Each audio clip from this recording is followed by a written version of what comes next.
It is so important that a person feels safe enough to tell their story. This is a huge issue for women, for our children, for our sons and our daughters, for our neighbors and our friends.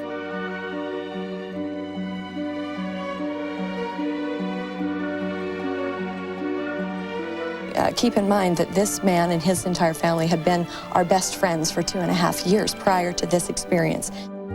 Superior Court Judge Charles Gill, who wrote our foreword, writes, "It has been my experience that there exists for too many of our children not a childhood, but a terrorhood."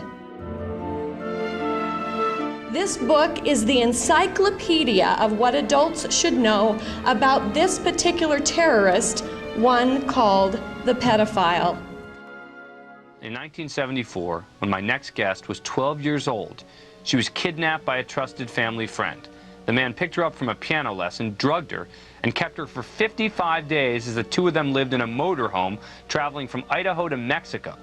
During the 2 months she was held captive, the man brainwashed her, causing her to believe in aliens and that it was her duty to have a child with him to save an alien planet.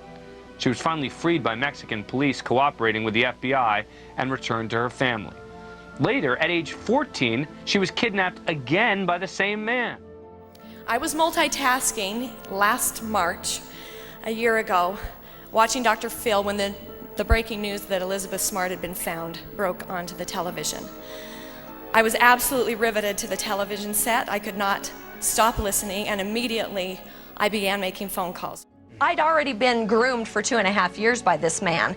By this time, he'd become like a second father. He'd taken his 5 children, the 3 of us in my family, to the science fiction movies. It was in the early 70s where there were all kinds of sightings of UFOs in the paper. And so this little girl, these seeds had been planted. When I woke up in the back of that motorhome, it took 2 seconds to be brainwashed. All of the brainwashing, the seeds had been planted prior to waking up in the back of that motorhome, strapped to the bed with an ivory box playing in my ear in a high-pitched monotone voice that I had been kidnapped by a UFO and was to do everything they told me, and if I didn't, I would be instantly vaporized. I know for a fact that if Elizabeth's mother had been standing behind her in a grocery store, she would not have turned around and said, "Mom, it's me, Elizabeth, help, get me out of here." She wouldn't have. I know that because I've lived it.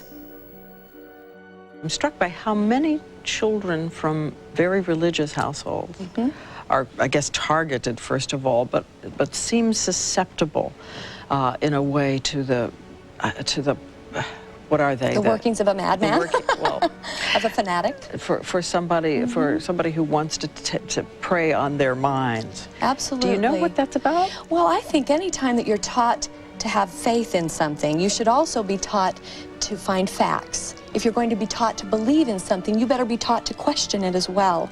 And I think that that's a mistake we make. There's a brain in your head. Use it. Educate others. Your gut instincts are more right. That intuition, that intuitiveness is something to definitely pay attention to. You must pay attention to it. And then find the facts to support that. There's service in your hands. Reach out.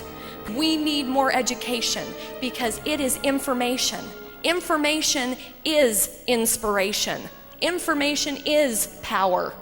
Most of these kinds of sexual predators are people that our children know and love, people that their parents know and love. And so it becomes this family secret. Oh, well, we're not going to tell on Uncle Harry. Oh, now shush, shush, shush, that's probably not true. Or, oh, that's in the past, let's sweep it under the rug. So most of the time, these types of predators are never truly prosecuted. Whoever roars the loudest wins.